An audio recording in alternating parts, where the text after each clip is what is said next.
To what extent are our fears innate? When we hatch goose eggs in an incubator, and then above the baby birds pass a form simulating a goose in flight, the birds stretch their necks and call out. But if you invert the direction of the silhouette, it conjures the shape of a falcon. The response of the baby birds is immediate. They'll crouch in fear, though they've never before seen a falcon. Without any instruction, an innate fear helps them to survive. But in humans, to what ancient dangers might our innate fears correspond? Well, I came upon a man at the top of a hill, called himself the savior of the human race. He said he'd come to save the world from destruction and pain. But I said, how can you save the world from itself? Look, I've been playing video games my entire life, experienced various interesting narratives created by various studios, but the emotions I've felt while playing The Last of Us Part 2 was something else. And I finally figured out the reason. The secret sauce is chaos theory.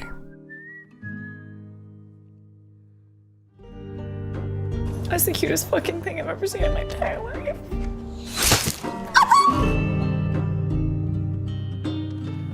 Wow. As you can see from this footage, what happens in life is not experienced the same way by everyone. You can laugh or cry at the exact same thing.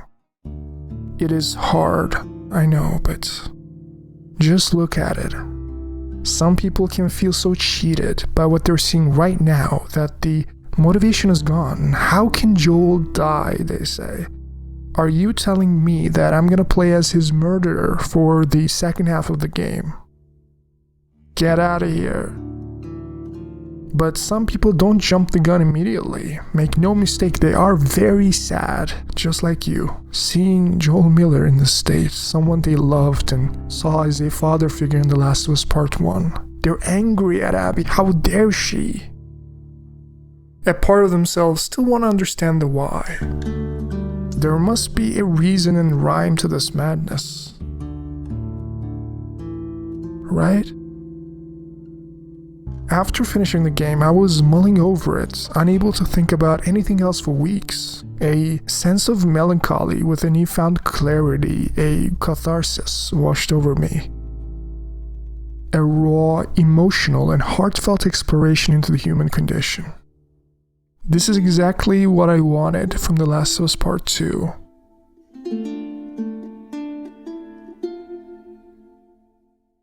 And that's exactly what I got.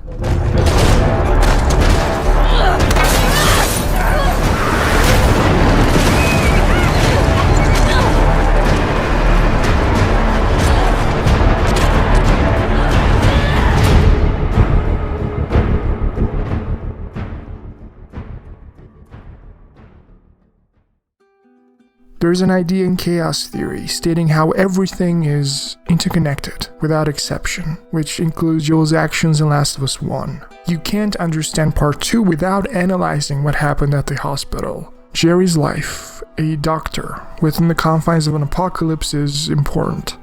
They're the only people in this godforsaken world who can fix this mess, who can develop a cure. That's why Eugene in The Walking Dead gets punched in the face when he admits he's no doctor. These people have been fighting just to make sure that the one who had the potential to save humanity could live. Protecting Eugene with their lives if they had to, which means Jerry had to live if humanity was to stay in the offensive. Not saying sacrificing a life to save the world is justified, but now there is no hope, you see?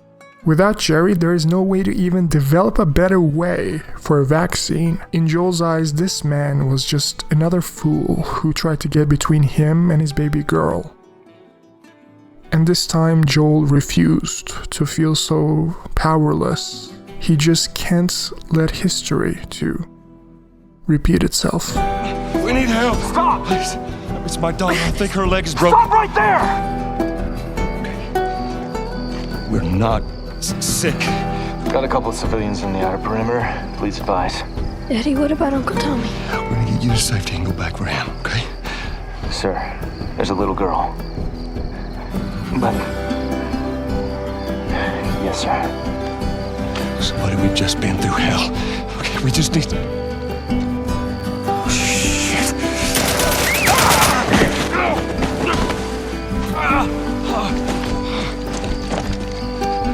Please don't.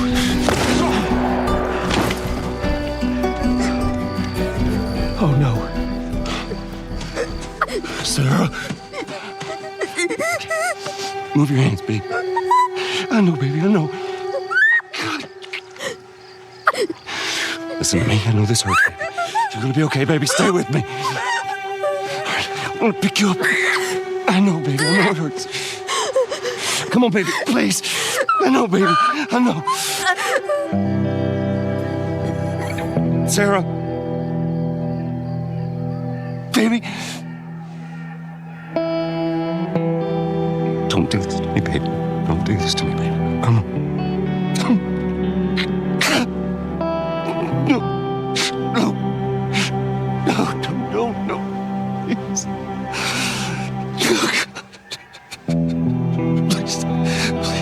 Please don't. Please.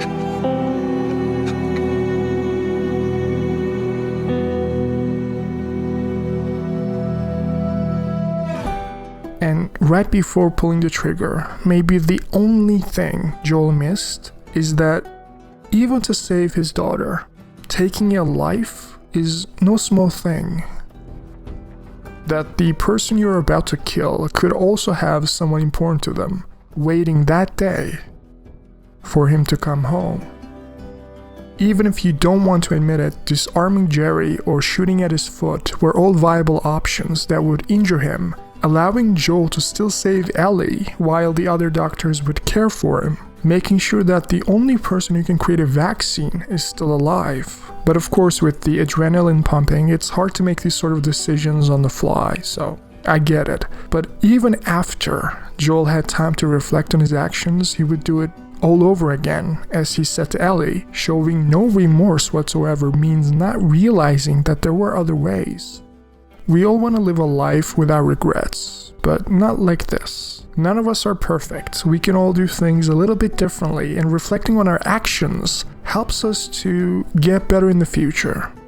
That's how we grow as humans. Now, shooting to kill this doctor who was trembling before him with a knife in his hands was Joel's decision, and it had a domino effect of consequences which affected many lives over a period of years in ways he could never imagine at the time. And this is the butterfly effect, a small, seemingly trivial event resulting in something with much larger consequences. Joel assumed killing this doctor was trivial as he just killed 58 soldiers coming here anyways. His hands were already soaked in red, so what was one more, he thought. That bullet didn't just kill a doctor that day, but also a little girl's most favorite person in this godforsaken world.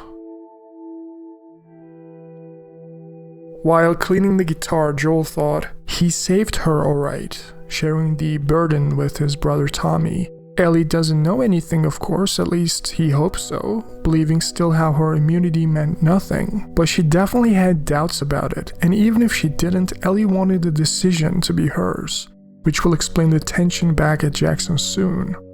As Joel is riding his horse with Tommy, he is hoping the lies can hold for long enough and a breach can be built between Ellie before it's too late for him. If not the infected, the old age is gonna get to him soon, after all. As these thoughts were spinning in his mind, Tommy tried his best to reassure him. About what we were talking about earlier. Can't say I'd have done different. I'll take it to the grave if I have to. At this scene, it's very hard to see the hesitation in Joel's face here, Not knowing how to speak to someone you are so close, yet so distant. Not knowing how she'll react, trying to break this ice that just doesn't melt. He's like a stranger trying to crack jokes, hoping for a smile, hoping for anything to build that bridge before it's too late. They told me a joke, and I thought about you. It's, oh shoot, no, I forgot it. Something about a clock. How do you... Joel, it's pretty late and I gotta get up in a few hours. Yeah. To this end, Joel kept a promise of his. Tomorrow night, first lesson. Maybe music and playing the guitar could be the way to go when the words didn't cut it. But Joel was adamant, and he wanted to try one more time, hoping for a smile. What is the downside to eating a clock?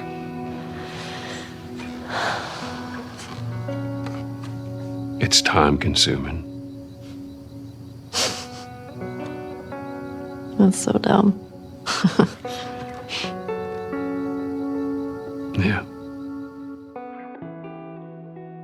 Now, while they're walking, look at Jackson. It's so nice to see that people are safe here. I wonder if they know how precious this is. As Ellie and Jesse are getting their bigot sandwiches from Seth, it all feels so surreal to me. Seeing a normal life feels like a dream, knowing what's about to come. Playing with the kids on the snow before the reality sets in. They need to do their assignments together with Dina, a girl Ellie's into. They shared a kiss, and even though it's a bit awkward now, it will straighten up soon. Now, I know, getting rid of infected to keep the road safe may not be the most romantic thing in the world, but it's a periodic assignment to make sure a big horde like in Days Gone can't strain the walls of Jackson, so to speak. It is for everyone's safety. After all, Joel and Tommy are already doing their rounds, pulling their weight. It's only fair. Run your routes, mark your logbooks, clear any infected you see, and anything you cannot handle, you come back. Sounds easy enough, but as we shall see, it is never that simple. Which is when the camera pans to Abby as she wakes up. Owen was quietly looking outside, asked her what she was dreaming about, but a nightmare might be more fitting given the circumstances. Years of preparation just for this moment. She's tantalizingly close, but before that, Owen needs Abby to see this. As they were walking, you can see how much she trusts him despite her fear of heights. Just a few more steps and there they are. A city. It really must be scary. They have electricity, guns, ammunition, you name it. And even if Joel lives there, what can a small group of people do against them? As much as Abby hoped for this moment her entire life, when everyone else sees this, they will want to turn back. It is basically a suicide mission. And things are even spicier now since Mel is pregnant, and Owen needs to be more careful as a father-to-be. His life is not just his own anymore. Because when you're young, you don't got a lot to lose. Recklessness is not something Owen can afford, which obviously doesn't bode well with Abby, who's still burning with a desire for vengeance. Now, admittedly with a bit of jealousy mixed in, she doesn't want to hear what Owen is saying. I want what you want, but not at any cost. We can convince him, right?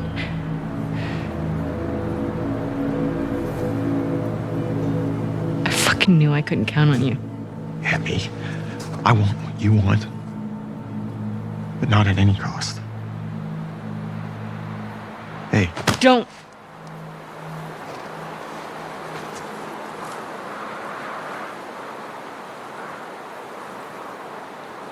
See you back at the lodge. Not being able to rely on him, Abby decides to do it all alone, risking her life in the process. Now, I want to show you how similar Ellie and Abby are. While she was with Dina, going through their patrol routes, they talk about Eugene and how Ellie wants to die from old age, just like him. And Dina says how she's so reckless for that, which is just perfect because Abby's literally doing one of the most reckless things possible, fighting against the entire world by herself. You see, Ellie is literally incapable of living a normal life and desires chaos, evident by how she left Dina and their baby all alone. As it stands, it's more likely for Ellie to die from hypothermia than old age, unlike Eugene. This also reminds me of Wall Street people, saying how when they retire, they will get a ranch out in the nowhere and live a simple farmer's life. But since their habits are so accustomed to the stress of modern life that all of those retirement plans are never followed through. Peace and quiet also means loneliness and self-reflection, which most people are not that comfortable with. I think we should go out like Eugene. A stroke? No, from old age, like living a long life. You? No way. Come on. You're way too reckless. Look who's talking. Well, you'll probably die from hypothermia from wearing canvas sneakers in the snow. I am wearing boots today. Now, in the lookout, seeing Eugene's electronics and belongings made Ellie realize he was a Firefly through and through, serving with Tommy, blowing up checkpoints in Denver QZ, killing 3 soldiers and 2 civilians. They've been through a lot, but I want you to read how his wife and daughter felt about it all instead, as we sometimes forget in the midst of our ambitions and busy lives, how those left behind really feel without our presence. Eugene, I'm begging you to come home. The Fireflies want to save the world. I say let them. Let them go after the military, the politicians. Let them develop a vaccine to save mankind. Maybe one day we'll live to see the fruits of their fantasies. Until then, I have to put our daughter first. The Fireflies will be fine without you, but your daughter won't. She keeps asking me when you're coming home, and I can't lie to her anymore. Now this reminds me of what's gonna happen between Dina and Ellie really soon. Ellie is making the same mistake as Eugene, not realizing how JJ needs her. But let's now come back to the present moment. As Ellie and Dina are having their alone time, I want to focus on Abby's encounter with Joel. Now, a lot of people criticize this scene to be unrealistic. How can this be a coincidence? Well, I say, how can it not be? Abby was looking for Joel knowing he's around here. Joel and Tommy were in patrol in vicinity of the city. It is within reason that their paths have aligned. Now, why would he save this random girl and risk his life? Well, Joel has changed since he met Ellie. From a bitter and cold man, he learned to trust, lowered his barriers, and started to love again. Joel wasn't naive though. He still saw the darkness of humanity underneath the smiles and the kind words, but he preferred to look for the light instead. Furthermore, there is strength in numbers, which they know from Jackson. At this moment, Tommy is trying to get a sense of rapport going with these people. These people right here have just helped them from a horde of infected. Do you think it makes sense for Tommy to act defensive for no reason when they've been so kind? He's trying to reciprocate with offering them to restock at their place before they head out. As some people say, lying about his name would be completely meaningless. If these people come to Jackson to restock and maybe even recruit these people, which is probably what Tommy's hoping for, they would learn that Joel has lied about his name. So there's no point holding your cards that close to your chest. Which leads us to another point. How was Abby so certain about this Joel being the Joel Miller? To understand this, I think it's important to get into Abby's mind a little bit. She was preparing for this moment ever since the events at the hospital. She probably asked everyone who survived to describe how Joel looked, how he acted, how he walked, his age, down to the most minute details about his face, so that when the time comes, she can know Joel Miller at a glance. It is only fair for her to be so certain he's the Joel that she's looking for. And the final criticism that I often hear is, why did she decide to torture him for so long with a golf club? See, for you, a slow death might appear too cruel, but within the confines of this world and Abby's upbringing, a slow death is unfortunately the only possibility for Joel. There's a saying in the Washington Liberation Front. Whenever one of their own leaves the perimeters, they say, "May your survival be long, may your death be swift." Now, Abby is a wolf, and she was burning with vengeance for such a long time that a clean bullet to the head would be the last thing Joel would deserve, you see? It is hard for all of us to watch. And no one in their right minds would approve of this, but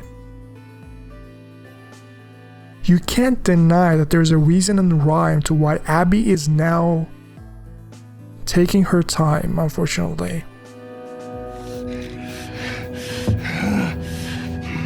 Joel Miller. Who are you? Guess.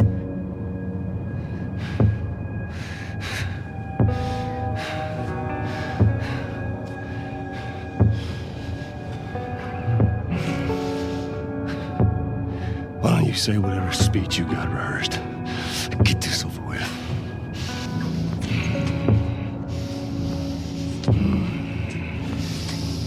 You stupid old man.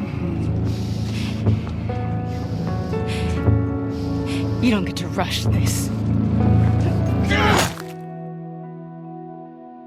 When Ellie opens the door, sees Joel in this state, gets pinned down by the wolves to watch in agony.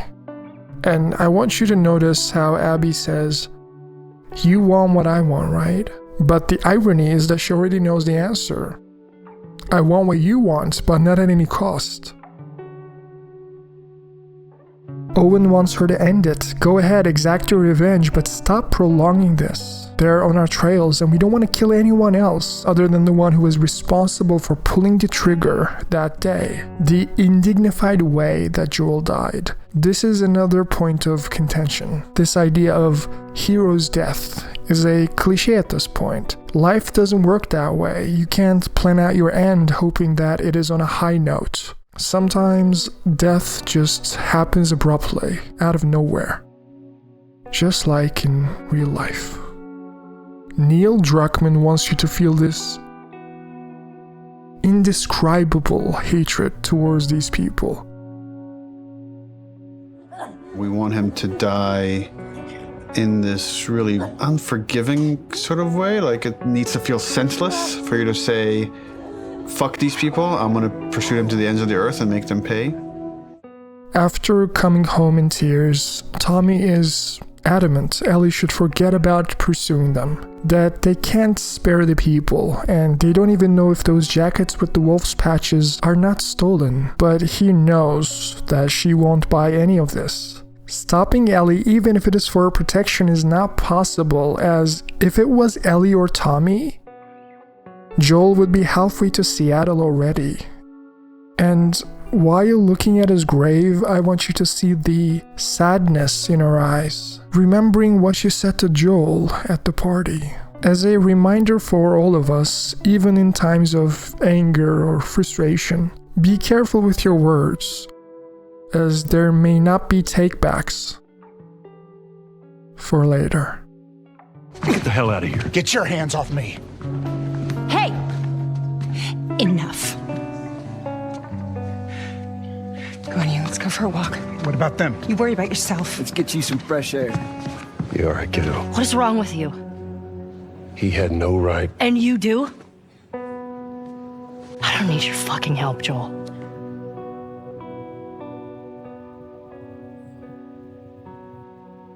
Right.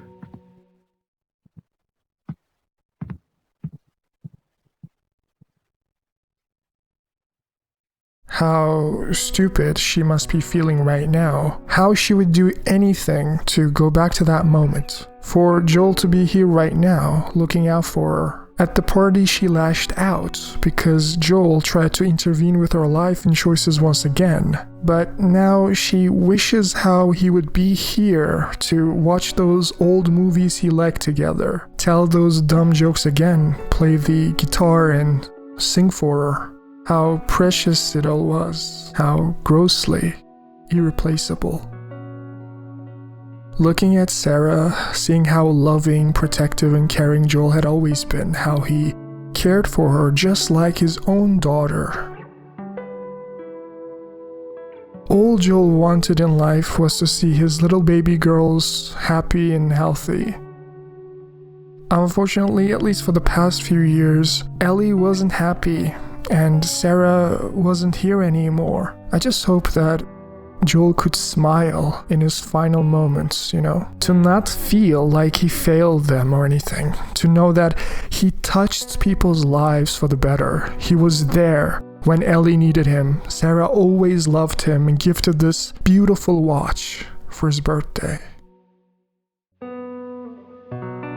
As a great father and a loving man, he lived a full life, enriched all of our lives. Rest in peace, Joel.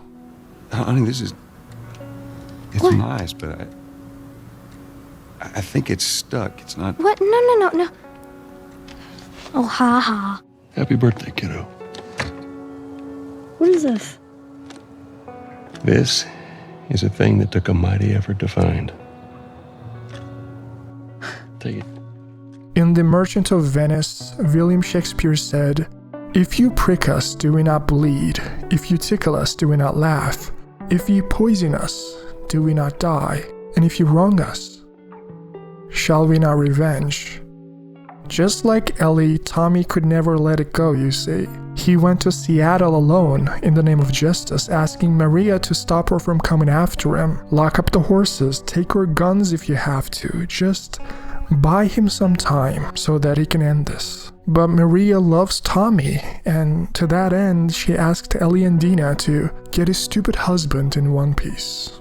On the way, look at how the military bombed the place, intentionally destroyed parts of the city that were lost to the infected, or the rebels, which usually worked on both. How do you deal with an apocalypse as a society? It must be hard to be responsible for a group of people making these snap decisions to ensure their safety. Keeping the morales high. There is this infection slowly creeping up on you. Despite their efforts, the Seattle quarantine zone would fall to the wolves. Fedra slowly lost key sites around the city. But fuck Fedra, am I right? And it goes to show if wolves were able to push back against an army of trained Fedra soldiers, Ellie and Dina are definitely in for a ride. They better be on their toes. After all, there's a thin line between confidence and plain stupidity. In Mexico, there were these guys called the Ravens, protectors of the Constitution, they called themselves. Ex-Fedra types who thought Fedra had too many rules. Even within your own group, you can never get too complacent, since not everyone wants the same things. Something Isaac would better keep in mind regarding Abby and Owen. I want you to look at this wolf, taken out by some random infected it seems. But Ellie is not sure if this is justice, even if he is dead. This is what I meant prior. Vengeance works by trying to one-up your pain. The other person just dying is not good enough. You want him to suffer more pain than what you've gone through. Abby wanted that, and right now, so did Ellie. Guess they didn't make it out with their gas after all. That's good, right? Those fuckers who killed Joel got taken out by some random infected. Then they'd still be dead, Ellie. I'm not sure that's justice. While exploring, they get ambushed. Ellie's now tied up, but Dina gets away only to come back to shoot the guy from the roof.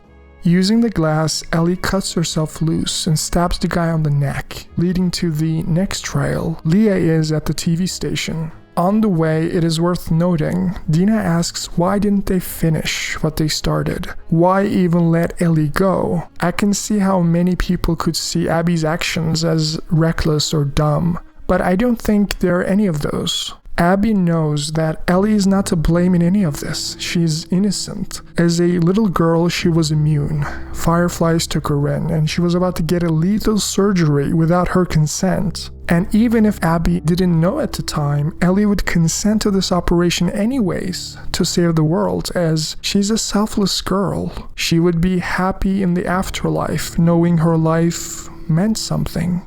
Resulted in developing the vaccine helped save millions of lives. This is precisely the reason why Abby didn't kill Ellie when she had the chance. That's why Owen stopped the guy from pulling the trigger. Both Abby and Owen made sure that her feelings of hatred didn't splash to innocent people, which is something we can't say for Ellie, unfortunately.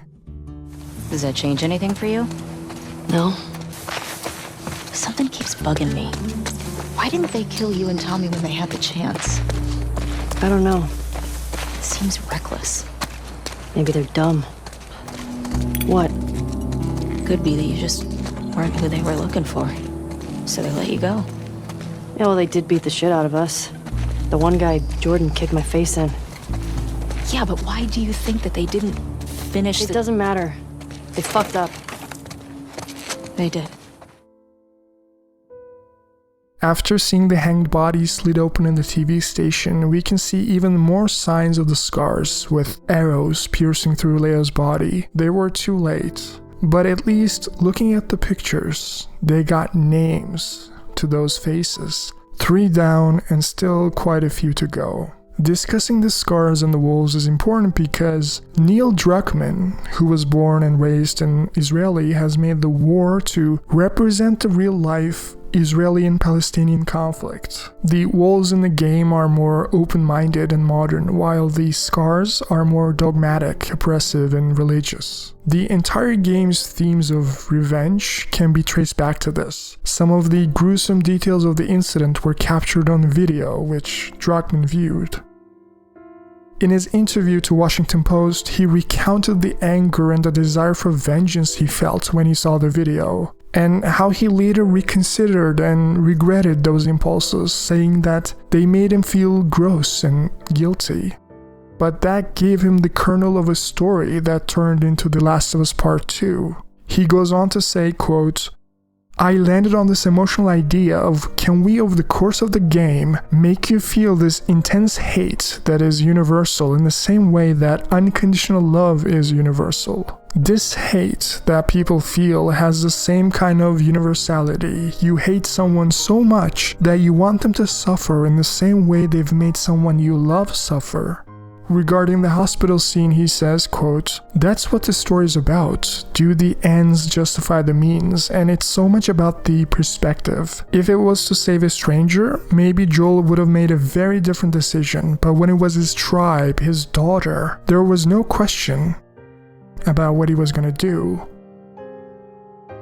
Now, after they escaped the building, they entered the station as wolves were gunning them down. On the way, Ellie's mask gets broken, and it hits Dina that she's immune, not coughing.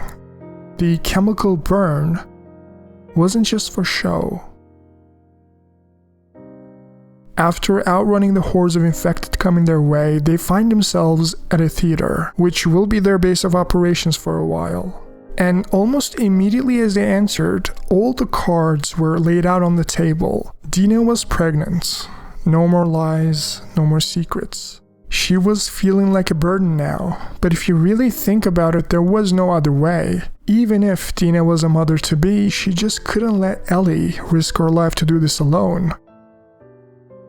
Not after what happened to Joel.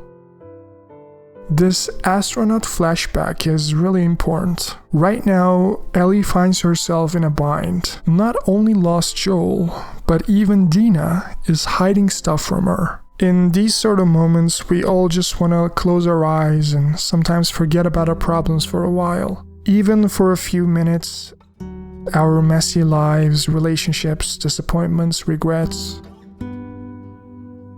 all gone. Think about how our human problems appear so small in the vastness of outer space. The allure of the stars and the unknown. The excitement of it. In the midst of our worries, we forget that even the simplest of things can actually be sublime.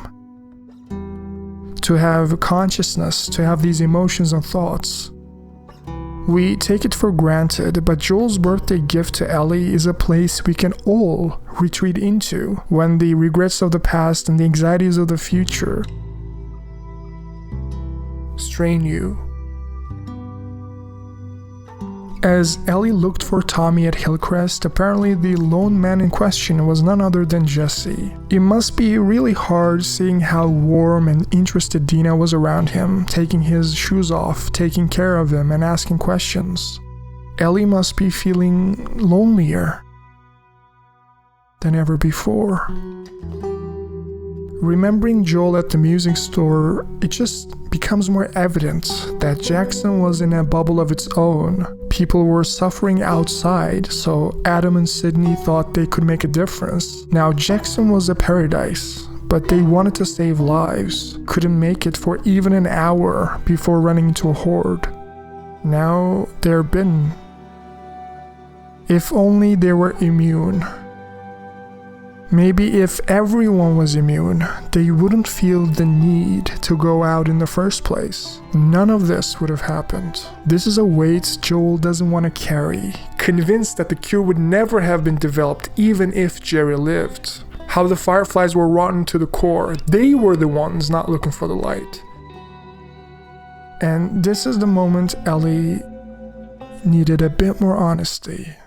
After you took me out of the Firefly hospital, you said there were dozens of people like me.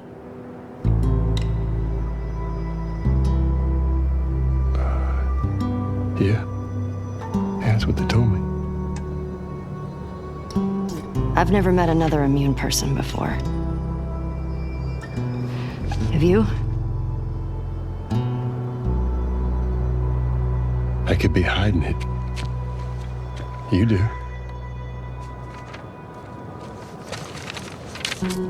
Do you believe that?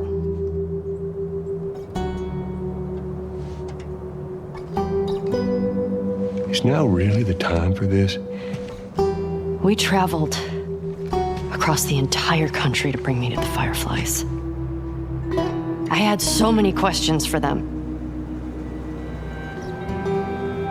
Why did you pull me out of there while I was still unconscious? Because I let them run their tests. And when I saw that they were useless, I got us out of there. How do you know they were useless?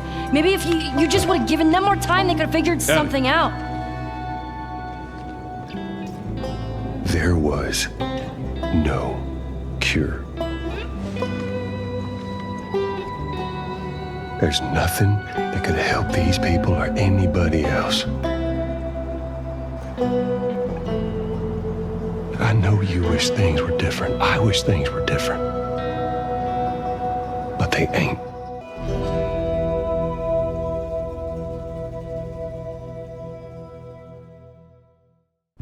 On the way to the hospital, hoping Nora spills Abby's whereabouts, Ellie encounters the Seraphites for the first time, a highly religious group equipped with bow and arrows, often whistling to coordinate in silence, creating confusion and tension in their prey. As you can see, a wolf is slit open by a scar, and now he's said to be free from his sins in the afterlife, as the absolution of the dead can now ensue, a theological term for the forgiveness imparted to the dead, believing how the sins of their lives are now cleansed with this one act.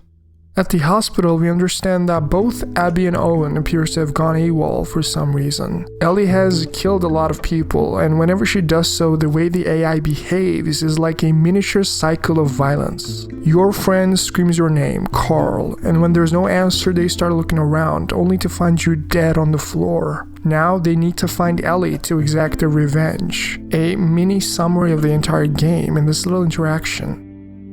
But since Ellie has been going through the cycle over and over and over again, she developed a tolerance for violence. Severed her conscience. She's immune yet again. She doesn't care anymore. And the sheer brutality of Nora's scene is a great case study for it. This is where it hits most people. completely shocked at what the innocent Ellie, full of life and optimism in the first game, has turned into. A monster. Irrecognizable, really.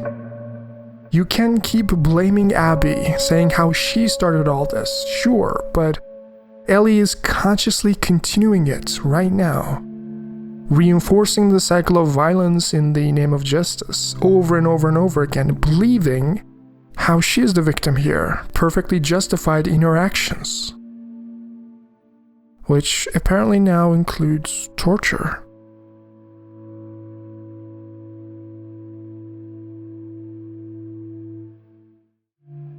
Ellie's hands were shaking here for a reason. However justified you might think you are, taking a life is no small thing. Even if Nora wasn't innocent, did she really deserve such an end? Think about what he did. How many people are dead because of him? In an effort to move past it, to relax, Ellie is getting cleaned up, but mentally she's scarred. Dealing with trauma in general is never easy, but our actions can pull us deeper into the void of despair, like an addiction, making it much harder to just climb back up, harder to justify. I made her talk.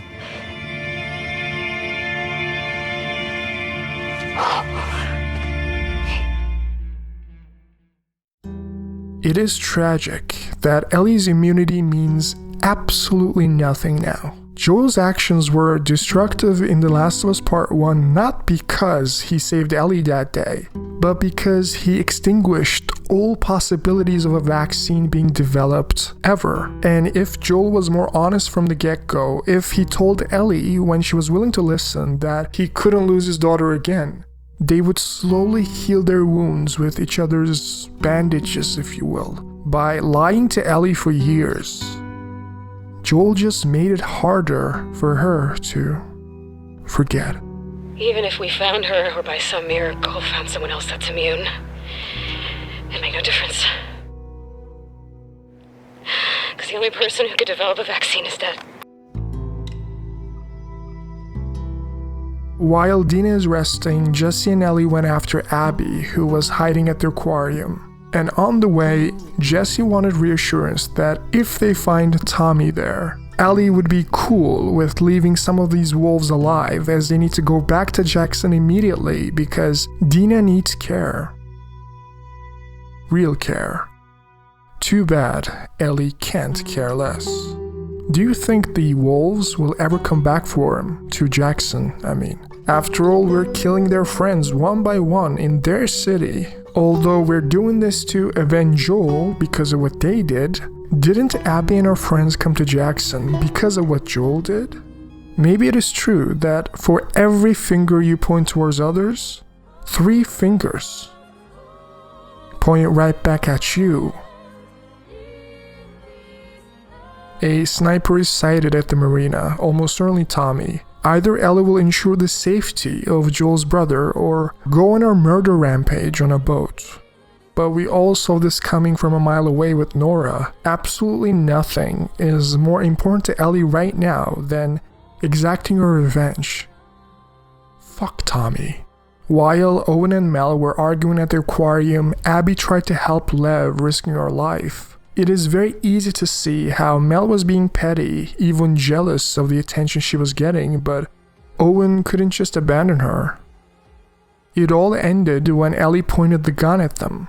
She wasn't playing around. They needed to point at the exact same location on the map, and just like with Nora, Ellie wasn't in a patient mood.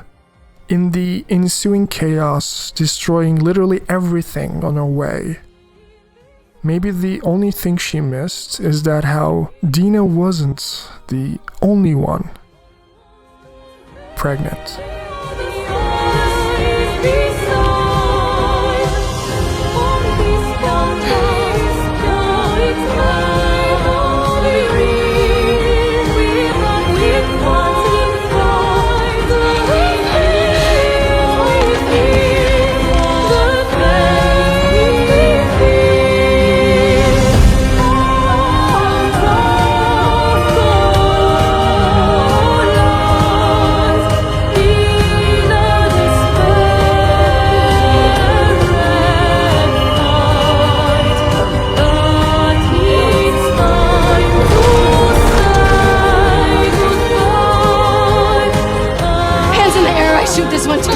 Don't you do it, Ellie. Get out of here. Stand up! Now! Don't you fucking dare! Shut the fuck up! All right? Stop! Stop!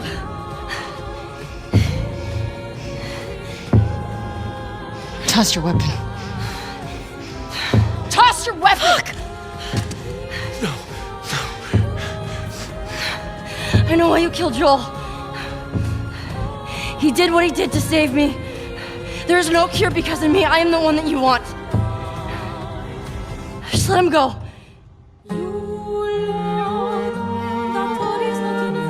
You killed my friends. We let you both live. And you wasted it.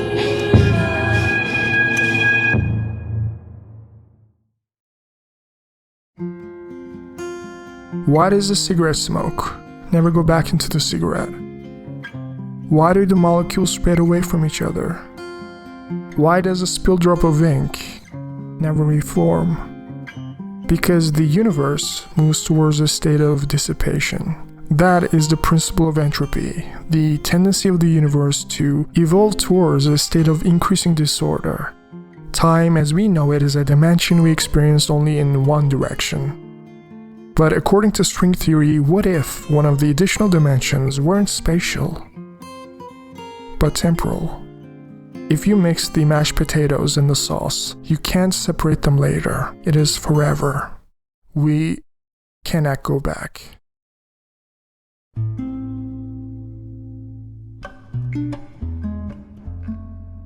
Empathy makes good people better because kind people don't like suffering, and empathy makes the suffering salient. If you made a sadist more emphatic, it would just lead to a happier sadist. Paul Bloom. Now let's talk about why people love or hate Last of Us Part 2. After Neil Druckmann's shift, which forced people to play as Joel's murderer for 10 hours, we've all been conscious of the dark side of empathy. As we naturally feel empathy towards people we're close to, our family and friends. But that doesn't mean it is always rational. When Joel saved Ellie that day, he empathized with her more deeply than others. So much so that the problem wasn't that Joel didn't have empathy, but that he had too much of it. By leveraging our desire to protect, empathy could provoke us into violence just as much as hatred. Think of empathy as a spotlight. It zooms you in on people. Now you're more likely to help them. You can feel their emotions. You can see the world from their eyes. You can relate to them. But just like a spotlight, we can point it in the wrong places. We can lose the rest of the objects as we hyper-focus. It is subject to bias and myopia, insensitive to numbers. It is irrational. Empathy, or in other words, seeing the world from someone else's eyes, needs to be balanced with compassion and rationality. Which is precisely why a lot of people consciously enjoy seeing Abby suffer while fighting against Ellie. By empathizing with her in all the wrong ways, they know which buttons to push to get under her skin. They know Abby's weaknesses, flaws, and shortcomings. They know how to make her suffer.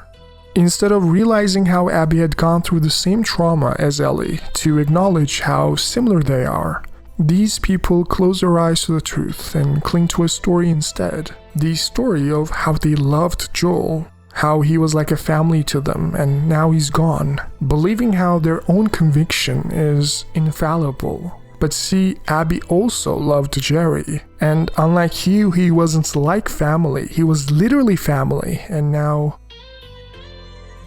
he's gone. The story of how I'm right and they're wrong is an illusion. What would you do if there was no right or wrong? That your very perspective prevented you from being honest and fair?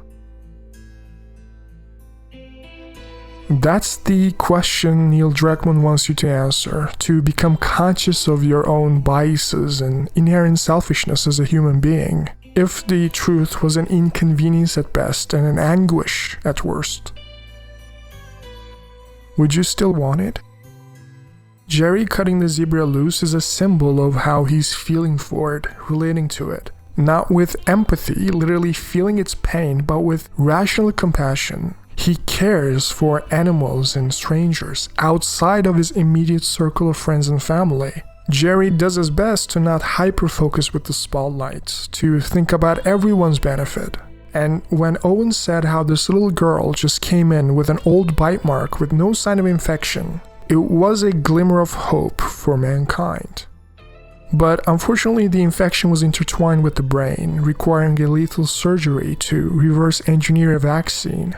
Now, to better understand Jerry's position, let me give you an example. Imagine a new vaccine trial is being held, something that will prevent a genetic disease. But only a few days into the trial, a 9-year-old girl gets really sick and dies. They would pull the plug on that trial immediately because what happened to that little girl is unforgivable. We can all empathize with it, see how her family is so sad and depressed, losing their daughter. But what is maybe not seen is that if the vaccine trial continued and developments have been made on both the efficacy and protection, we could save not only thousands of little girls alive right now who would never have to go through this genetic disease, but also 100,000 more in the future who aren't even born yet. See, the problem is you can't empathize with something that didn't happen yet. You don't personally know those thousands of little girls suffering from it, unlike this one. You haven't seen the 100,000s not born yet. But you can definitely see her parents right now in agony over losing their baby girls over a trial. The tendency is to value what is immediate and personal and ignore the delayed and impersonal. This is exactly what Jerry is arguing against. You don't realize the significance of saving millions of lives because it hadn't happened yet. You can't feel as strongly about it as a statistical number. But make no mistake, within those millions, there are 100,000s of little girls just like Ellie. Little girls who would die due to the Cordyceps infection, and millions more who would never have been born due to humanity's extinction. In a sense, admitting to the lesser evil to strip the world of the greater one. It is very unfortunate that the right question is asked the wrong person a second time. The reason why Ellie felt so betrayed wasn't because she was lied to, but because Joel dismissed her agency and free will, got her out of the hospital while she was still unconscious, made the decision for her. I can kinda see it in Jerry's face. He is hesitating. While both of their fathers struggled with the question, Abby and Ellie were prepared to sacrifice their lives for everyone's sake. Look, everything that we've been fighting for, all the sacrifices, all of the horrific, all of that is justified with this one act. You're doing the right thing. Yeah.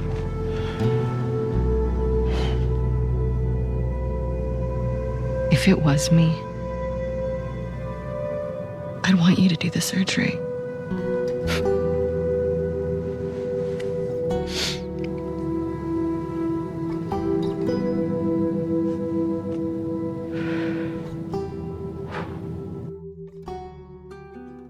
This is certain that a man that studieth revenge keeps his wounds green, which otherwise would heal and do well. Francis Bacon. Right at this moment, Abby thought exacting her revenge on Joel Miller would make this pain go away. Years of struggle after going through with it? Is she satisfied?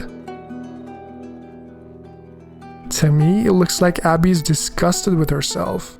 That's the face of disappointment, self-loathing, and emptiness. Was getting your revenge even worth it?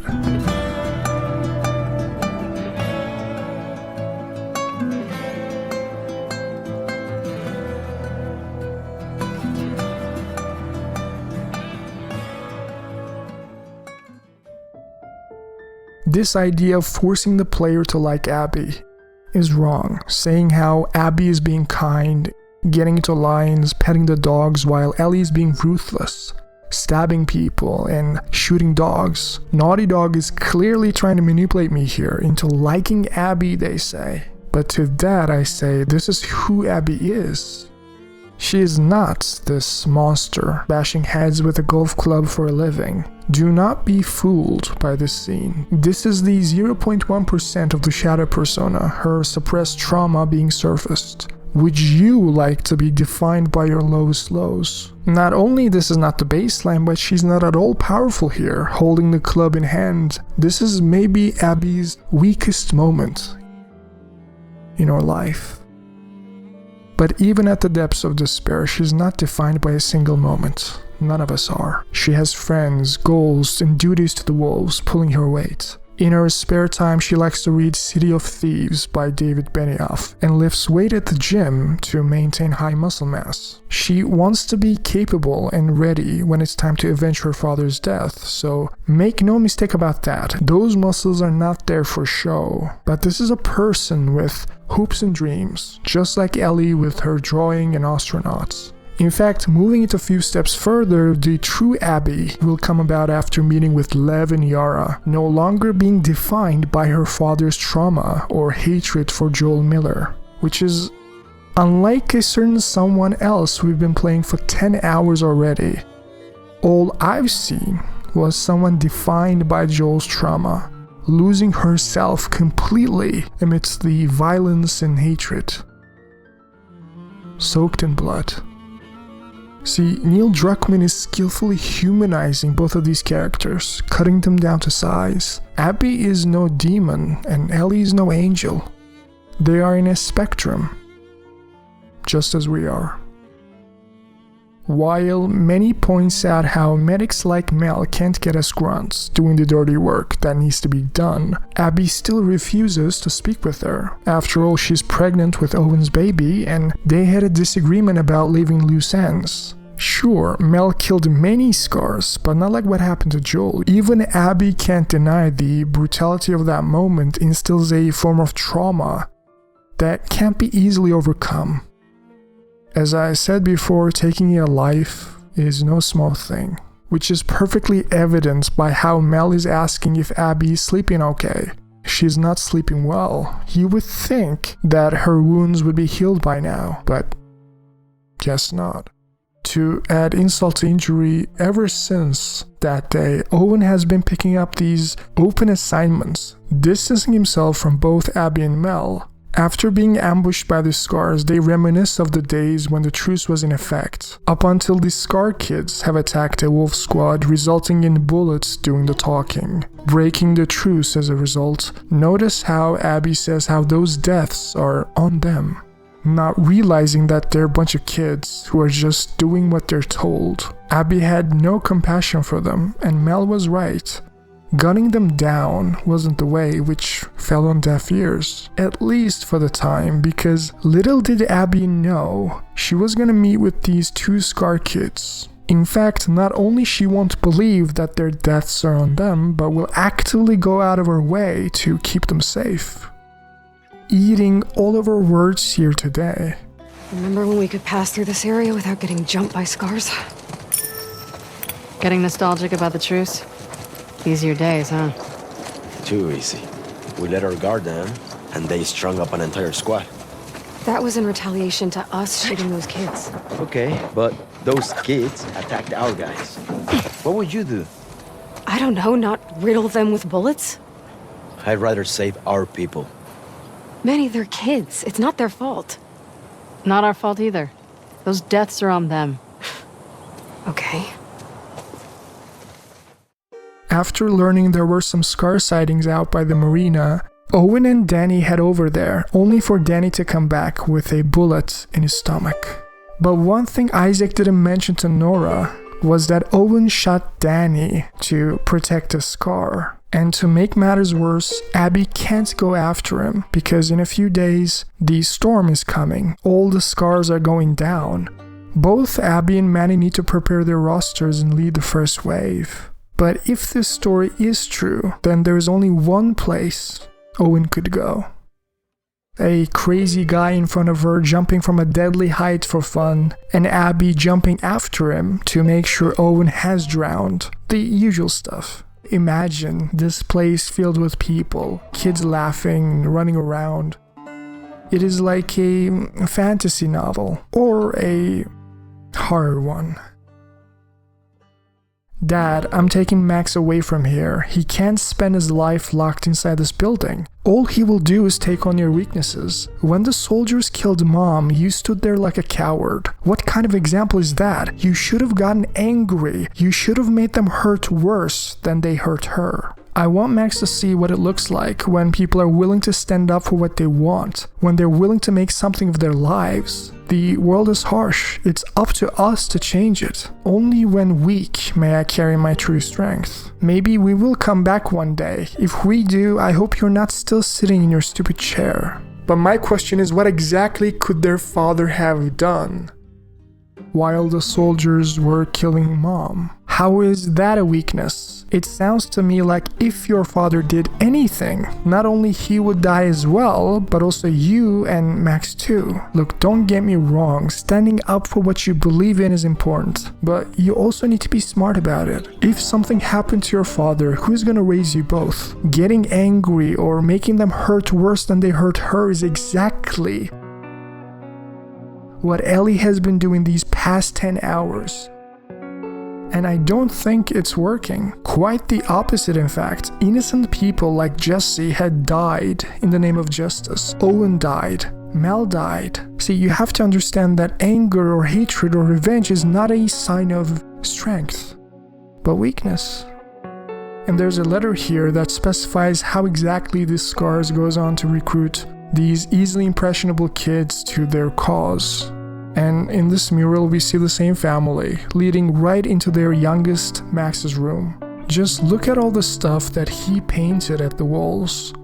As a Scar, maybe Owen had met with him already, and I sure hope not, because he has real talent. Going a little bit further leads to this beautiful dome aquarium looking at the spotted seal. Both Abby and Owen shares a romantic moment together, only for Abby to slam on the brakes because she can't stop thinking about Joel, about how it all ended, how all the leads have dried up, how she needs to go back for training. Abby feels like she's not allowed to be happy, not before Joel gets what he deserves. If she smiles now, then it would be like betraying her father. Abby stopped living her life after the events at the hospital. Lifting weights and getting stronger was all she could think about. She was obsessed. And it splashed to their relationship. Just listen to what he says.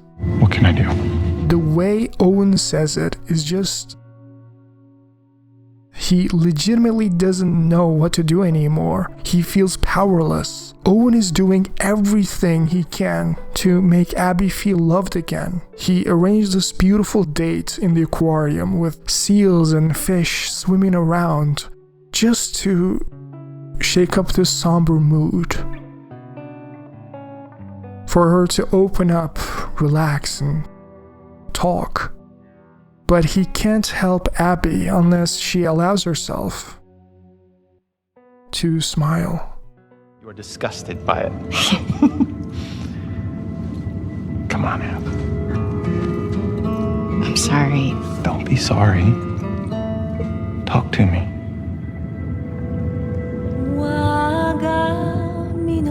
I know all the leads have dried up, but Joel's still out there, you know? I know.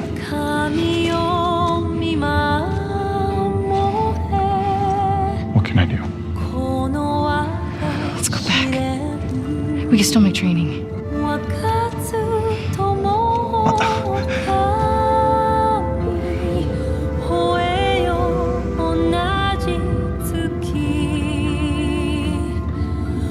Go ahead. What about you?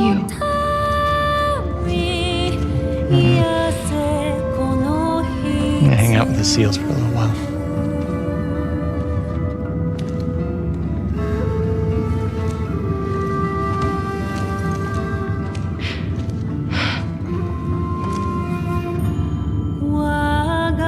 I'm sorry. I told you already. Don't be sorry. On the way to the aquarium, Abby is ambushed by the scars, getting bashed in the head by the prophet, leading to Owen opening the door to the aquarium 4 months earlier. Just look at what he did. After all those years, he's still trying to make Abby smile, even as friends. That needs to count for something, right? But of course Mel was here first. Sorry, Abs. I just want to point out how history repeats itself. Years ago, at the same place, Owen just wanted her to move on. But the same obsession was spinning in her mind. Still. Why are you in such a good mood? Am I?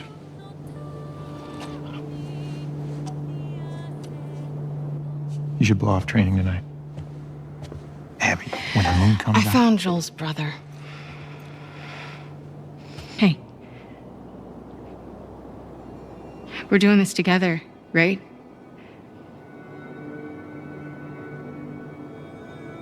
Of course.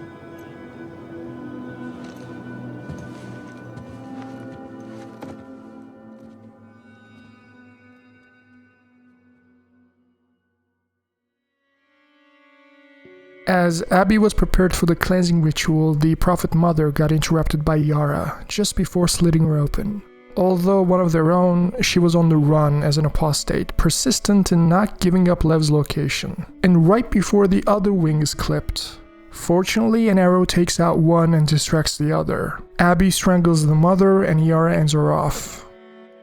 Wasn't clean, but at least they all live, so Lev cuts her down.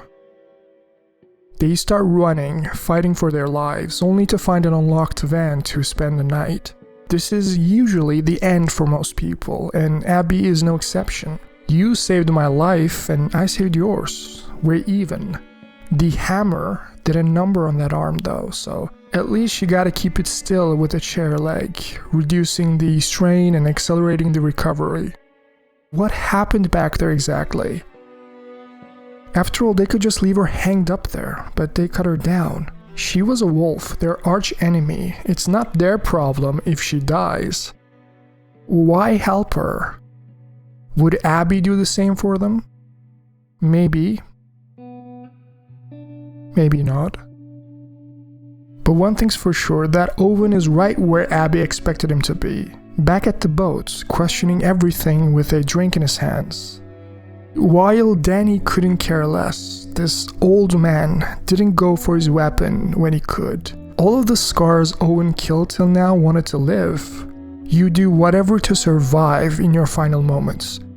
The fight and flight response kicks in. You beg for your life if you have to. No one to live for, no kids. At the age of 60. Just fighting to live and living to fight. For what? What's the point? Sometimes you just want to end things, to sink into oblivion. He was tired and didn't want to look for the light anymore. Seeing the sadness in his eyes, Owen couldn't do it. Couldn't bring himself to pull the trigger. He was just like the old man, in despair. He was just tired of carrying this burden. And Danny couldn't let that slide as a wolf. And you know the rest. Is this scars and wolves thing even worth it? Underneath the science and technology, what are they fighting for exactly? Isaac's pride and desire for power. As a bunch of pawns on his chessboard. She just helped 2 scar kids back at the van. They weren't bad people. But going to Santa Barbara just for a rumor. Giving up on the wolves, giving up on his baby, Mel, all his friends, his life, it was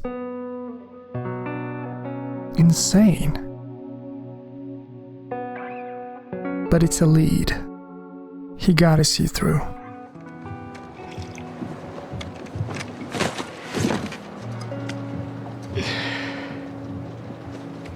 You want to tell me what happened?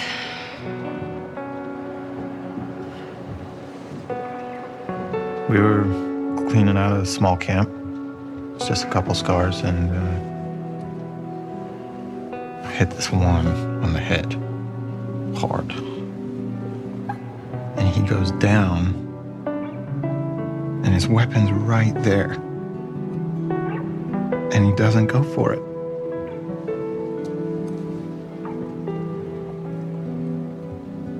Instead, he turns to me. And he's old and tired. He was just ready.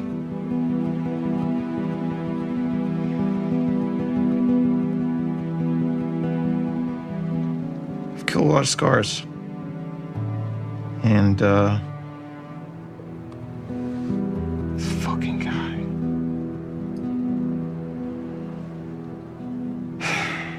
I couldn't do it.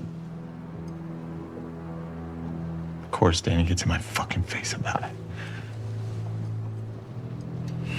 I told him I'm done. He can do it himself if he wants. And he points his fucking gun at me. So I grab it, and then... At first, I didn't even know which one of us was shot. You defended yourself. Stop. I can fix this. I'll talk to Isaac. I am tired, Abby. I don't want to fight over land that I don't give a fuck about anymore.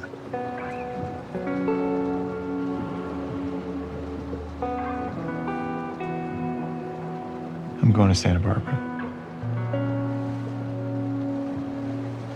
To chase a rumor? I've heard it more than once. The Fireflies aren't regrouping. They're gone. It's a lead. I gotta see it through. It's a lead. I gotta see it through.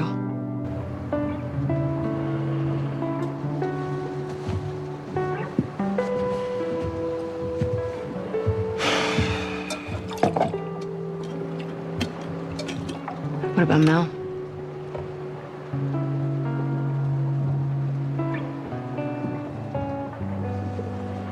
She'll be safe here. Okay. We'll talk in the morning when you're sober. Don't do that. Do what? Treat me like I'm fucking insane. You feel the same way.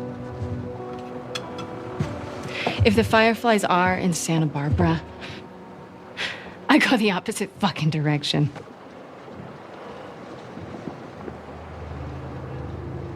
What? Nothing. Sorry I grew up. You should try it. Oh yeah? How do I do that, Abby? Should I go find the people that killed my family? Cut into them? I could torture them until they're crying.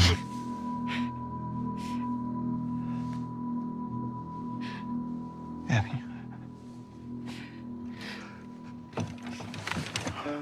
What happens when we fall in love? As a result of certain stimuli, the hypothalamus releases a powerful discharge of endorphins. But why exactly that woman?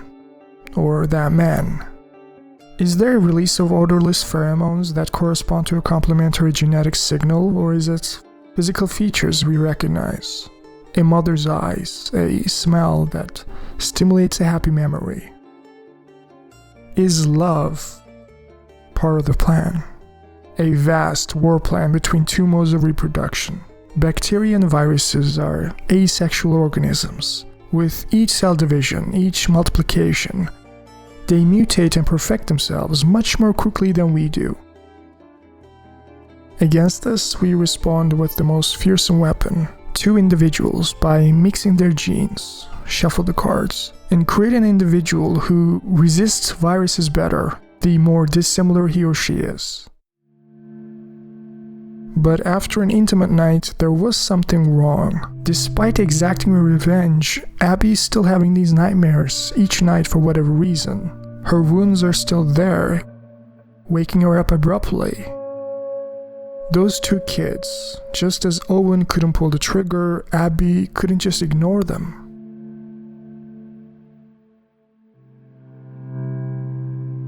Making the return trip at night, she carries Yara on her arms back to the aquarium with Lev.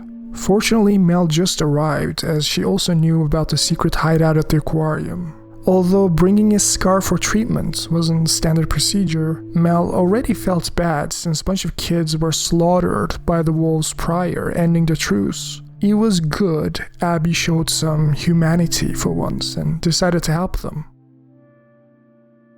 Upon closer inspection, the bone is completely shattered. It needs to come off. A saw, sutures, clamps, and antibiotics. They need to get the supplies at the Wolf Hospital before it turns gangrenous. But why? Why go through the trouble? Why risk your life? Just as Owen said, even at the risk of infection, just get a knife, cut, fire, and cauterize it. Why would you risk your life for a bunch of scars you just met? In this world, all it takes is one slip-up, one little mistake, and you're dead. You don't owe these two anything. They saved your life, and so did you. But maybe something Owen didn't know is that this was beyond getting even for Abby. No one risks their lives for someone they just met. No one goes the extra mile like this. It had everything to do with the nightmares. Ever since that day, Abby can't sleep, you see. Instead of getting better, her nightmares had intensified, coming and going abruptly middle of the night. Her intentions ever since Jerry's death were destructive in quality, single-handedly focused on exacting revenge to the point where her relationship with Owen slowly fizzled out. Absorbed in hatred, all she could think about was training and getting stronger. She had no time for him, and as we've seen in her face, it was a fool's errand. Even after getting her revenge, Abby was neither satisfied nor healed. The nightmares were only getting worse each night until she met these two. Just like Ellie met Joel that day. All kids exude an inherent innocence to them that we envy as adults. They're not yet stained by filth, shining brighter than all of us. But they're also naive and easily fooled. They need their parents for guidance. The biggest difference between Abby and Joel is that the task of delivering the cargo was forced upon him. He had no choice but to get Ellie to the Fireflies. But Abby stopped everything, intentionally, risked her life consciously to just help Lev and Yara. She had chosen to open her heart and care for those outside of her friends at the base. Just like her father, she showed compassion. To those she called enemies even, and did so without expecting anything in return. Ever since meeting with Lev and Yara, they all ended. The nightmares, I mean. She was able to see her father smile for the first time, just as how Ellie saved Joel. Lev healed all of Abby's wounds. But that doesn't mean he doesn't have his own. As a little kid, Lev is just trying to express himself the way he feels, shaving his head, rejecting the name Lily to embrace Lev in a society where even the smallest defiance of authority is seen as heresy. You can tell he is a brave kid.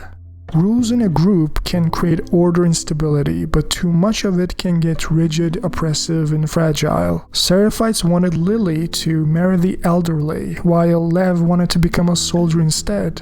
No wonder he wanted to run. While the Prophet saved dozens of people in ways no one can explain, Abby cuts her down to size. She can't explain it.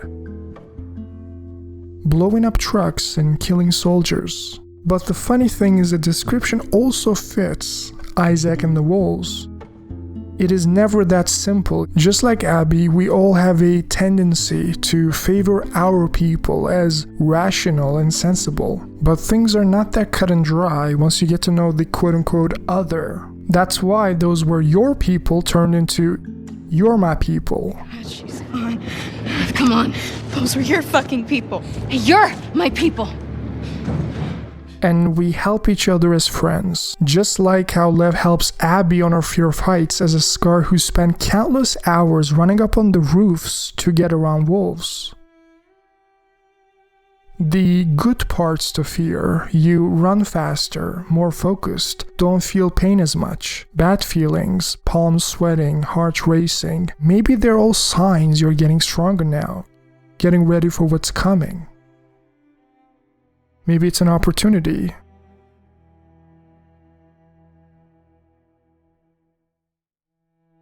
Only when weak may I carry my true strength indeed.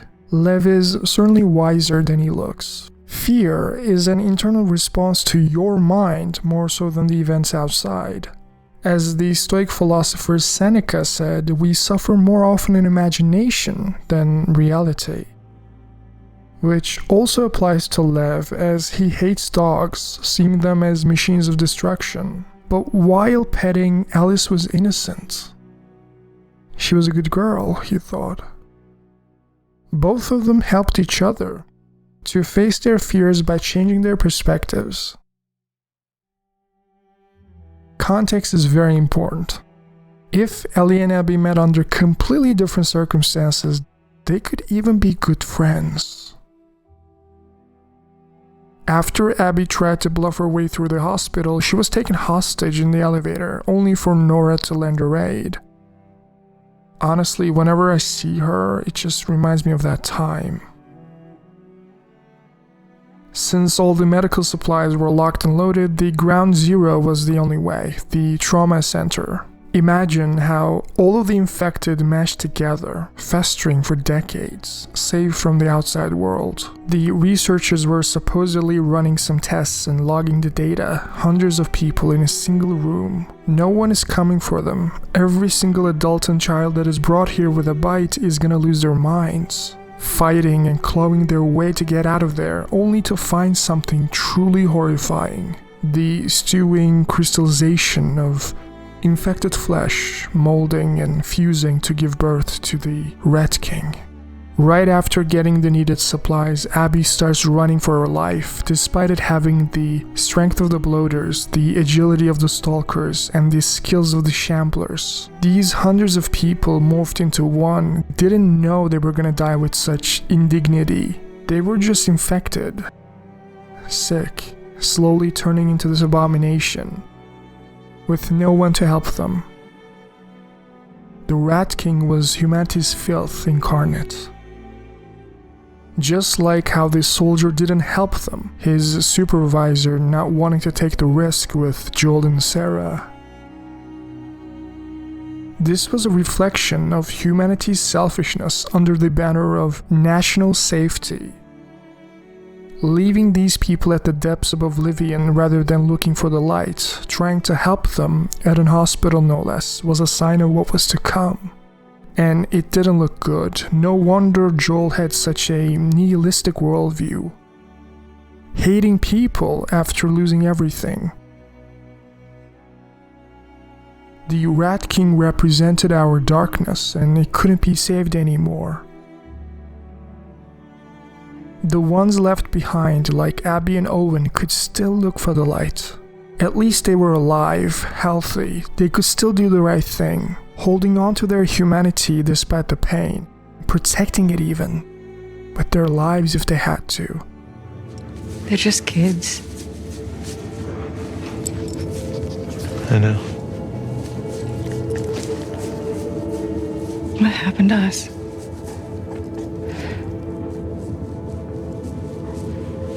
Maybe we stopped looking for the light. Maybe. Thankfully, the surgery was a success, but as far as Mel was concerned, this wasn't an act of compassion on Abby's side. She wasn't like her father, you see, she was selfish.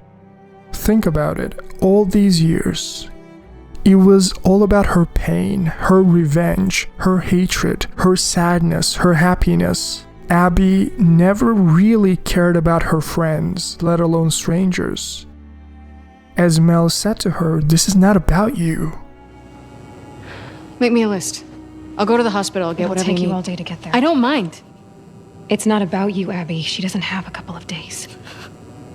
The sudden change of heart, acting to care for the scars when she said how the kids' death were on them regarding the truce before, wasn't internally consistent. It was a ruse, an act to fool Owen, especially now that the baby was on the way. Acting like a loving mother to these two kids, going to Santa Barbara together with Owen. Mel was jealous, sure, but she wasn't stupid. I hope you can see there are reasons why she suspected Abby's integrity here. After all, no one really knows what she's going through internally. In these sort of moments, sometimes you just need to accept that you can't convince everyone of your intentions. Forgiveness is neither earned nor deserved. You can't force it. It is one of those things that just happens. Owen? Just me.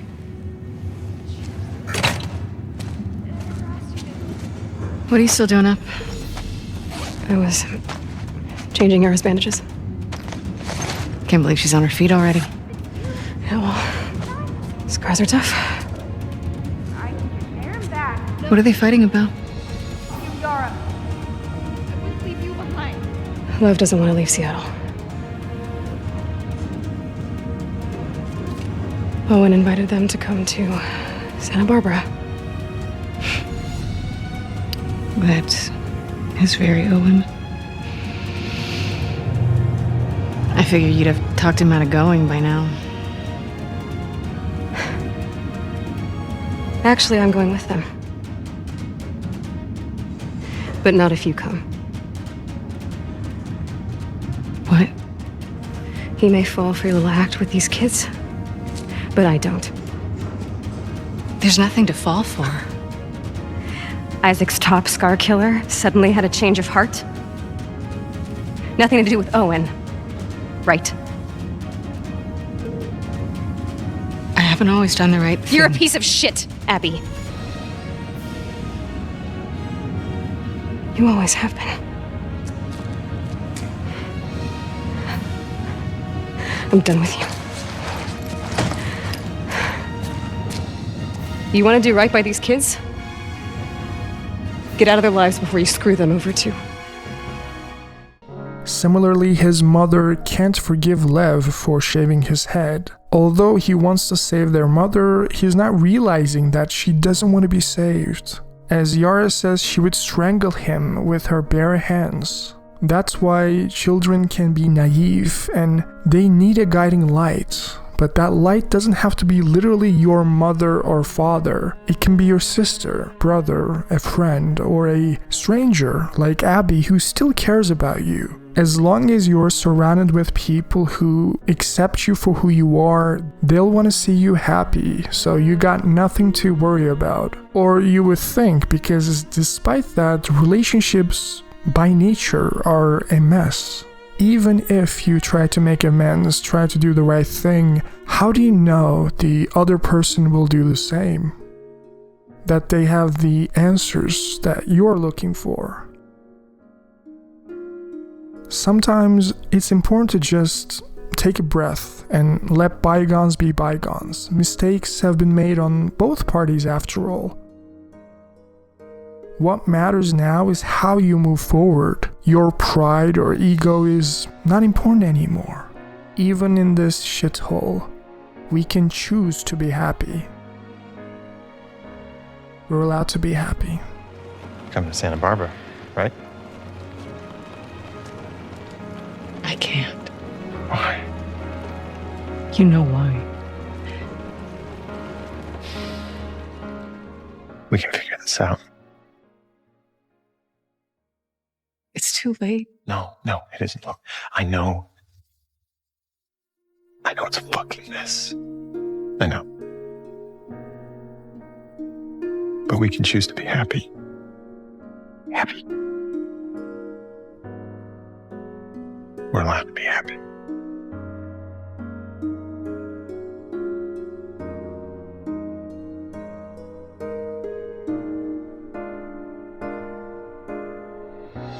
As Lev rowed the boat, hoping to save his mother, Abby and Yara are heading over to the marina to catch up, only for Abby to be saved by Manny. Tommy is a good shot after all, as someone who served in the army. The wolves and Manny are here to hit the island on Isaac's orders, using the storm to go all out. If only Tommy let Manny, that is. Tommy is not only a pro, but he was doing this for Joel, for Ellie. He had nothing to lose anymore, fighting with all he had, taking all the risks. But so was Yara, doing whatever she could with one arm to protect her Joel, if you will. Injuring Tommy, saving Abby's life, and now they're on the boat to the Seraphites Island. Hoping it is not too late.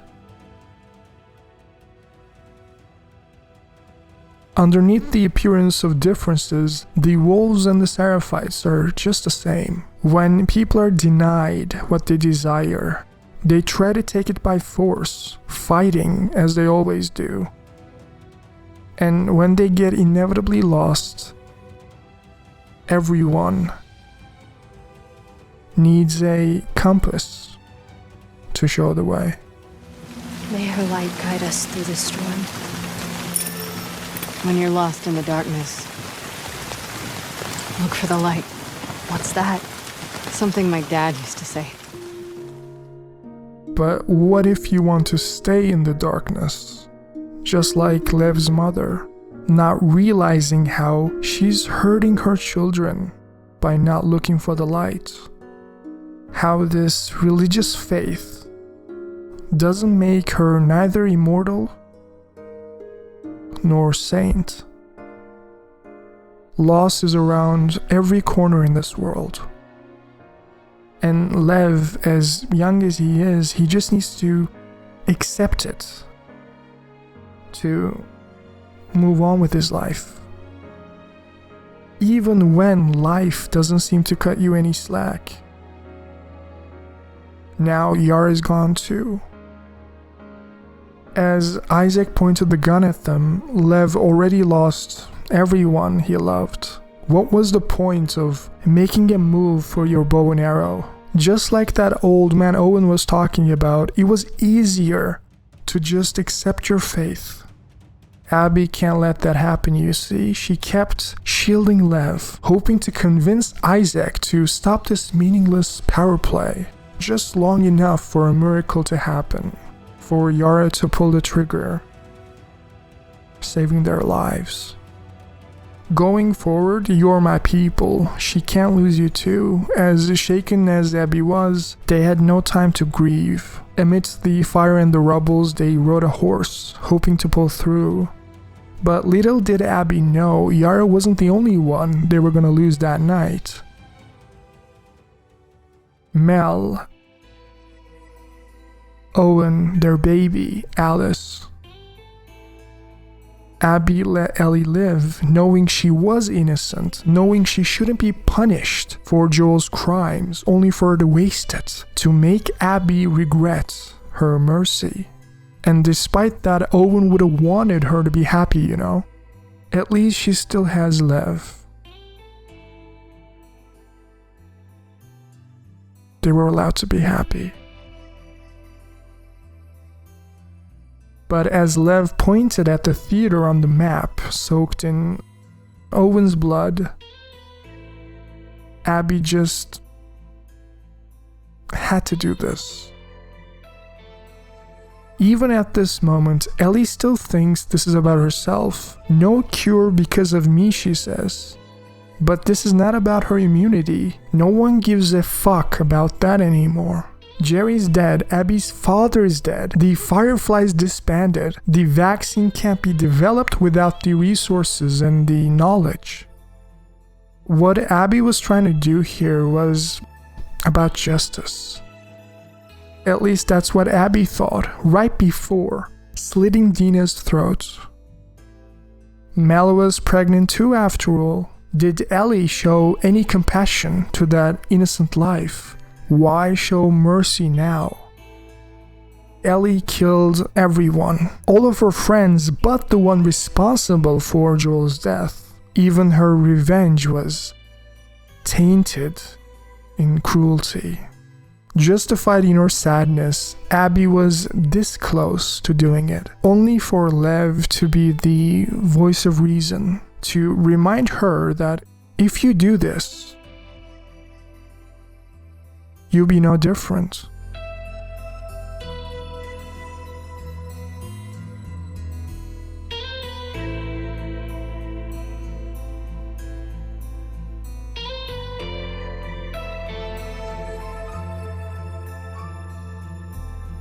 Craving, desire, wanting things to be different than what they are. Ellie was suffering in silence now. Happened again, got rid of the images pretty quickly, but my skin hurt the rest of the morning. I gave up trying to go back to sleep. Dina stayed with me.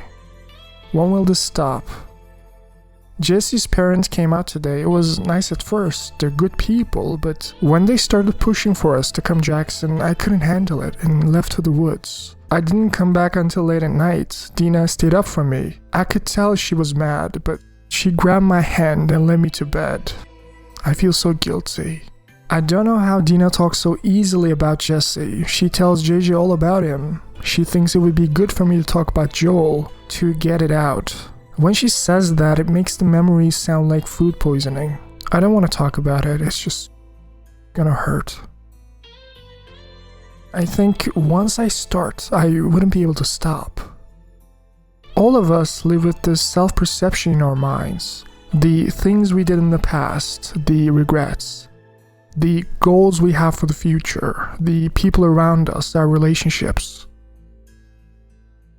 But the self-narrative also comes with the risk of being constrained within your personal history. If the results satisfy, it is well and good, but if they do not satisfy, what then? Will you weep, battered by grief, or howl, seething with rage?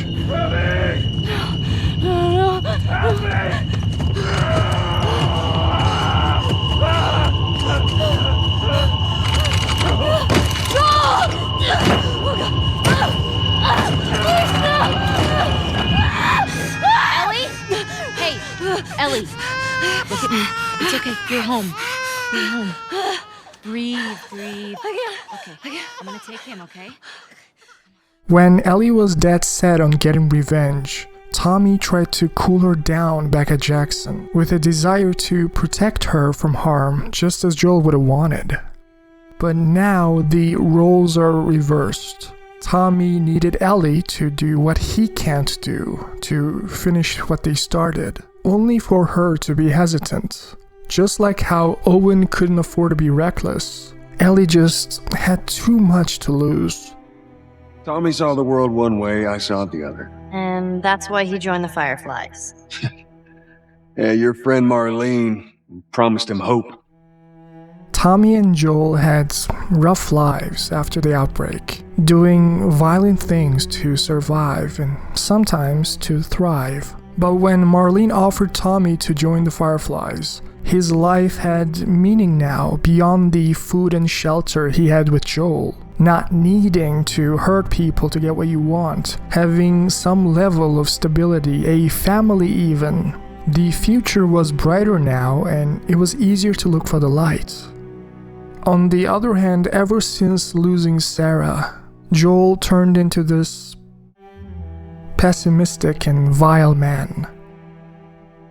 They were surviving alright, but at what cost? You want some gear? Sure. But I ain't taking that girl off your hands. This is how you gonna repay me, huh? Repay you? For all those goddamn years I took care of us. Took care? That's what you call it? I got nothing but nightmares from those years. You survived because of me. It wasn't worth it. Trauma and loss changes people nonetheless. Do you remember these two in Seattle? Tommy used Joel's methods of torture to get the information he wanted. I want you to look at where that path inevitably leads to. Tommy is now dangerously close to walking the same path. It's not easy to deal with emotions like hatred, obsession, and vengeance, especially leading a group of people like Jackson. You can't show weakness in front of everyone. Especially after this latest injury, Tommy started to change. He was no longer the honorable, caring family man he once was. Couldn't protect his brother, almost got Ellie killed, Jesse died, Maria was giving him the silent treatment. And more importantly, she was still alive, out there, with this feeling that he can't follow through on his intentions, his body physically failing him. Tommy turned into who Joel used to be, drinking often, not knowing what to do with himself anymore. His life had no meaning. Maria couldn't take it anymore, so she left him. Adding insult to injury, now seeing Ellie live out here with JJ and Dina, living the peaceful family life that he couldn't had. Tommy felt insecure about himself. This map right here was all he had to feel some semblance of purpose, rekindling the feeling that he's still capable and strong. Abby was still alive right here in Santa Barbara, and he needed Ellie to do this before the trail went cold. Reckon it's easy. Forget about her. You sitting all comfy way out here? Hey. I'll make her pay. Tommy. That's what you said when we got back to Jackson. Tommy.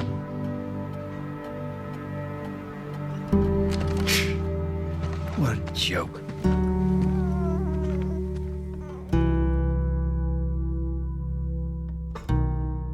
Although Dina said, "You go, I go," back at Jackson, she can't do that anymore. This is not about vengeance, it's about your pride, ego, your self-worth.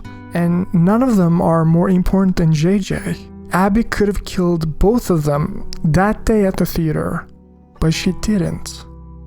Now they're with Lev in Santa Barbara, living their own lives, doing their own thing. Fine, let him, who cares anymore? We can't waste this precious thing that we have here. Please come back to bed, she says.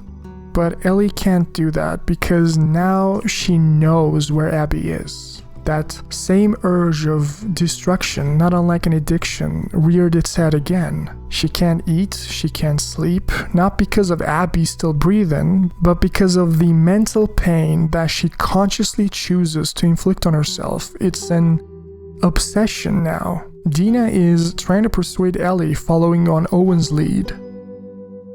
We're allowed to be happy. Hey, come on.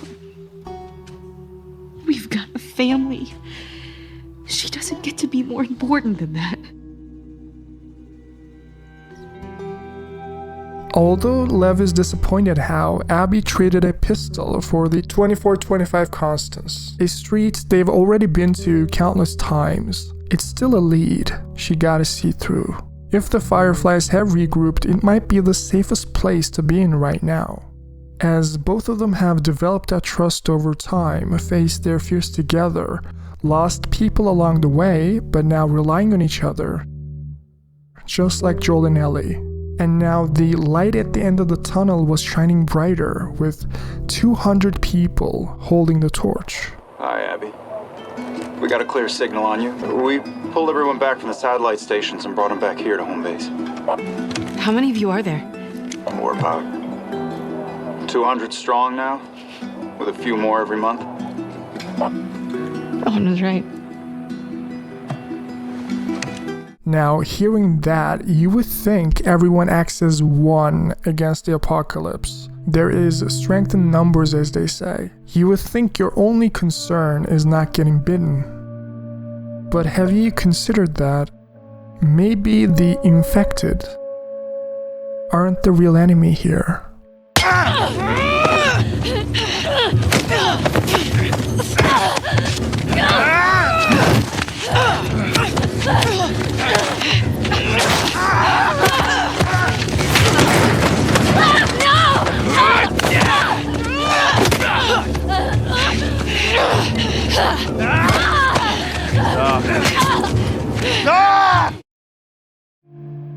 Ellie was on Abby's trail, seeing how one of the Rattlers' slaves is running away, pulling the trigger on himself to end the suffering.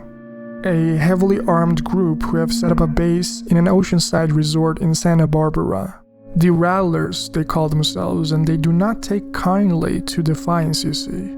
Just like this man here, Abby tried to similarly escape, unknowingly sealing their fates to the pillars down at the beach. And seeing Ellie go down there in pain, the sheer brutality of it, the cruelty, the Rat King strikes again, always in eternal recurrence. Just look at her, a shell of her former glory. Isn't it ironic that the person we wanted to kill this entire time, I guess there was no point to it. Give it a few hours and she would die in agony anyways. Just as Ellie always wanted. Right? Well, maybe I was wrong. Maybe this wasn't a quest for vengeance, but redemption. Ellie saving Abby's life.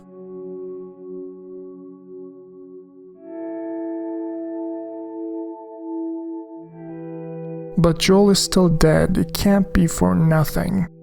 All the sacrifices, all the pain, they'll be justified with this one act.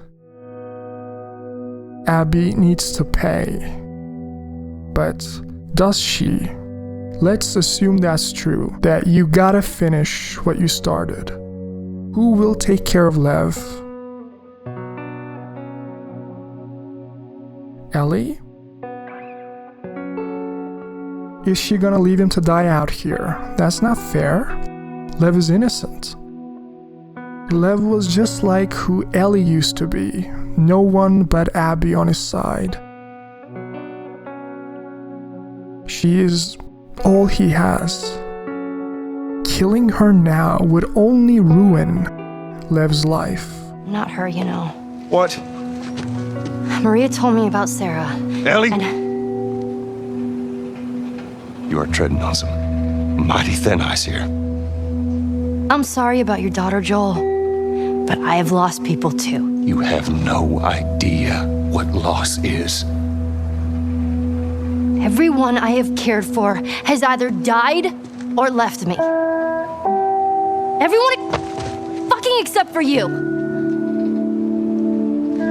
So don't tell me that I would be safer with someone else, because the truth is I would just be more scared.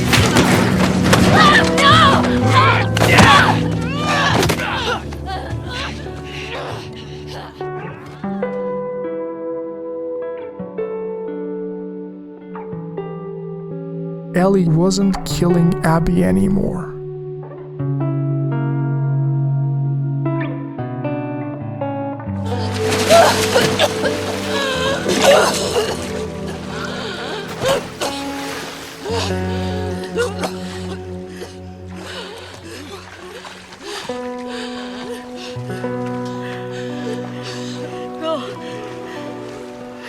Just take him.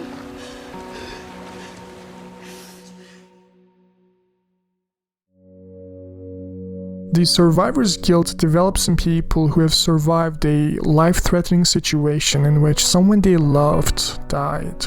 Sarah died, but I didn't. Maybe she died because of my incompetence. Maybe I wasn't good enough to protect her. And next time, I can't let anything bad happen to them. Become overprotective if I have to. Burn the world. If she gets to live, I'll never feel so weak and powerless. Never again. If she gets to live, I would do it all over again. If somehow the Lord gave me a second chance at that moment, I would do it all over again.